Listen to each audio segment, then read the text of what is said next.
Alors là, avec la famille, on rentre dans un domaine qui est à la fois principiel, certainement, nous sommes dans les principes, mais principal aussi.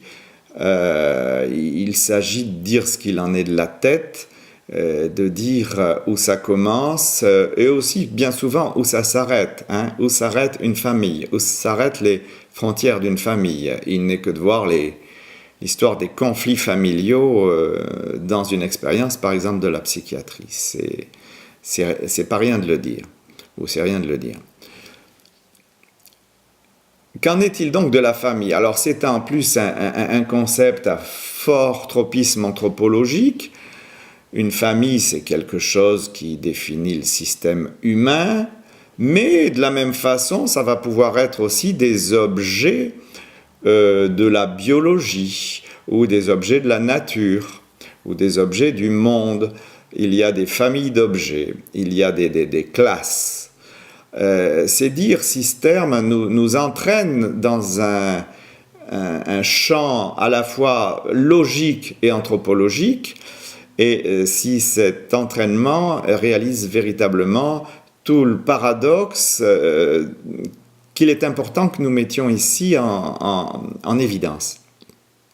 Dire j'appartiens à une famille, je distingue une famille d'objets, une famille d'éléments. Cet usage général du terme famille est un usage qui ne va pas sans encombre et qui ne va pas sans difficulté. Il n'est que de voir d'ailleurs combien la théorie des ensembles est une théorie problématique. Problématique au bon sens du terme, bien entendu, problématique au sens où c'est une théorie qui fait réfléchir. Dès que l'on se met en tête d'essayer d'y comprendre quoi que ce soit, si peu que ce soit, faudrait-il dire, à la théorie des ensembles, ou plutôt aux théories des ensembles qui ont été produites depuis les années 1930, eh bien, on est confronté à quelque chose qu'on pourrait appeler une sorte de pagaille, puisqu'il y a les ensembles. Alors, il y a tout d'abord le paradoxe de Russell qui nous prend bien sûr à la gorge. Il y a l'ensemble des ensembles qui s'appartiennent à eux-mêmes et l'ensemble des ensembles qui ne s'appartiennent pas à eux-mêmes, ce qui fout déjà dans l'histoire une pagaille. Et cette pagaille, on peut l'appliquer tout à fait à la famille anthropologique.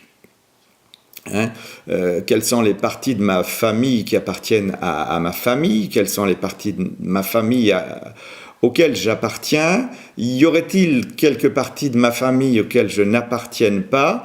Ça, ce sont de bonnes questions.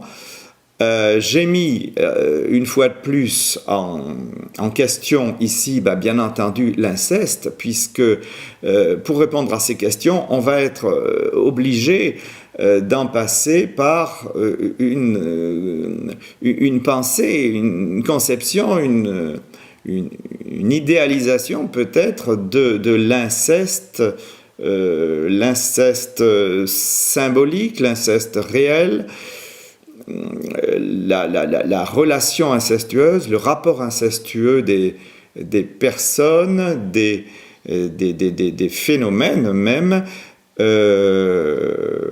Voilà, qu'en est-il de l'interdit, ou en tout cas de ce qui n'est pas trop conseillé dans un système général des classes, et dans un système général des classes et des classements.